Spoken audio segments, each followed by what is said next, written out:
The New York Knicks are 1-2 after the first 3 games this season, and I want to talk about 5 things that have stood out to me that I think we have learned. Tom Thibodeau has really worked with a couple of different units on the floor. New season, trying to find the groups that fit well together. So I'm not going to talk about the rotations and the minutes played in the closing lineups. I want to get to the nitty-gritty and what's actually happening on the basketball court. And so far, Julius Randle and his ISOs have not worked out well, and they have not worked out well and benefited the New York Knicks. Look at these stats that come from NBA.com. His points per possession in ISOs so far this year is 0.2. That is the last in the association. His field goal percentage in ISOs is 14.3. That is last. His turnover frequency percentage is 30% of the time. That is number 1 in the NBA. He also has the worst scoring frequency in ISOs in the NBA. I'm not a big fan of isolating Julius Randle at the weak side elbow. I understand why Tom Thibodeau does it, because teams are going to double team him at that short wing. He has a lot of gravitational pull when he's on the court. But at the end of the day, Julius Randle does not process the game fast enough to make good decisions consistently in isolation situations. I understand why they do it. The idea makes sense. He gets doubled a lot. That means people are open on the perimeter. And in theory, Randle should be able to make that skip pass and hit an open shooter. But he has not been able to do that. Outside of just not making the right decisions in ISOs, he has not shot the basketball well either, and he's been way too turnover happy, having, 9 turnovers on Saturday against the New Orleans Pelicans. On top of that, Zion Williamson made Julius Randle look like a little boy. Randle's averaging 14 points, 12 rebounds this year, 6.7 assists. Those are awesome numbers if you're just looking at the big 3. But he's averaging almost 4 turnovers, shooting 27.7% from the field and 33.5% from downtown. Only 3 games, not going to overreact, but I'm starting to see a trend here with Randle. And you know what? He needs to turn it around, and if he doesn't, this team could be in some trouble with a really tough schedule coming up.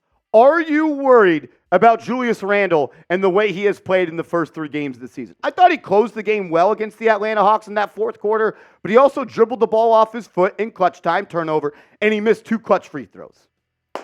Are you worried? Type Y for yes, type N for no. Something that has been apparent is RJ Barrett's improvement through 3 games. Same thing I'm going to apply that I did to Randle to Barrett. It's just 3 games, but I am loving what I am seeing from him. He just looks like a much more confident basketball player. What about in the game against the Hawks? He caught the ball on the left wing at the 3-point line, pump fake, put it on the deck 2 times, and pulled up from 18 foot in clutch time and knocked it down. I've never seen RJ Barrett shoot a mid-range jumper off the bounce in clutch time. He just looks so much more confident in what he could do on the court, and the results are following. He's averaging 22.7 points per game, 3 rebounds, 3 assists, but it's the efficiency that I'm absolutely in love with. 47% from the field and 37.5% from downtown. He's also shooting about 85% from the foul line, which is a very large improvement. Also, he's getting to the line more. He just looks more confident. He looks more in control, and he looks like a player that's ready to take that leap that we have all hoped and wondered if it would ever come. A huge reason for his successes, though, getting easy buckets. We put out a video this offseason on the channel. 5 ways RJ Barrett can become a winning player. One of those reasons and one of the ways he could do that was getting out in transition. And he is starting to do that. If you look at the points per game in transition throughout his NBA career, he's only topped 5 points per game 1 time. So far, he is averaging 8.3 points per game in transition. And when you factor in all the advanced metrics, NBA.com has RJ Barrett as the number 1 player in transition through 3 games. He's big, he's strong, he's fast. He's thrown down a couple of dunks on the break, and I want to see more of that. Easy buckets is what he should be seeking, and I want to see him continue to run the floor. Another thing that has stood out to me is the New York Knicks moving the basketball, being willing passers. The Knicks are stressing ball movement. It reminds me of like when you play middle school basketball and your coach is like, we need 6 passes before we shoot a 3. We need 4 passes before someone pulls up on the mid-range. That seems like what the Knicks are doing.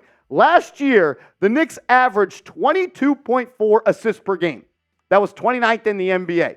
Opening night, they had 24 assists. Second night, they had 30 assists. And then night 3, they kind of regressed to the mean. 19 assists, 18 turnovers. With more passes means more opportunities to turn the basketball over. I want to see more of this. 24 assists, 9 turnovers. The Knicks were one of the best efficient offenses last year because of their low turnover numbers. They need to get back to that. 16 and 18 is not going to get it done. And that's why you went 1-1 in this split, and you really almost coughed the game up against the Hawks. Love the ball movement, but don't just pass to pass. If the open shot is there, I think the Knicks have been a little bit too pass happy. I like it. Let's be a team. Let's make others better, but let's make the right play. And sometimes the extra pass is not always the right play. I have a couple more things I want to talk about on today's video, but I got to first inform you guys of the best dang daily fantasy sports app in the business.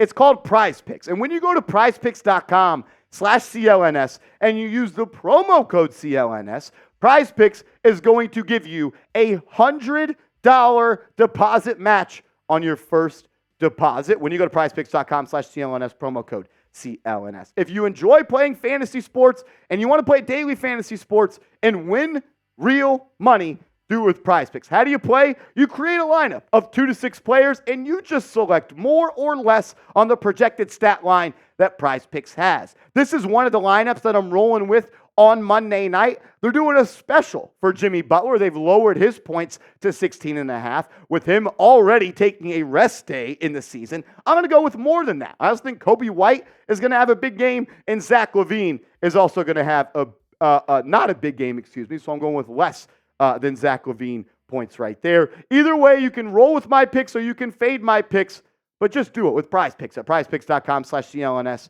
promo code CLNS. All that information will be in the comments and description of today's video. Mitchell Robinson has been playing his tail off to start this season, and his all-NBA defensive campaign, it starts right now. I'm pushing the agenda all year long.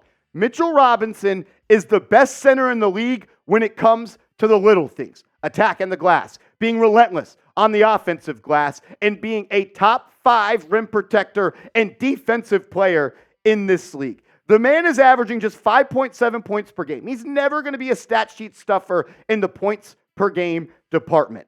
But he's averaging 11.3 rebounds, 6.3 of which come on the offensive end. He is the best offensive rebounder in the league. He's also giving you 2 blocks per night, 2 steals per night, and 2.3 deflections per night. That's 4 stops via blocks and steals, and he's also getting 2.3 more deflections. He's an absolute stud, and I want to continue to see him flourish as a defensive player and a tone setter. He does so much for this team. I also think he's setting picks better this year, which if you watch this show, I have been absolutely critical of in the past. Love what I am seeing from the Blockness Monster to start the year this year.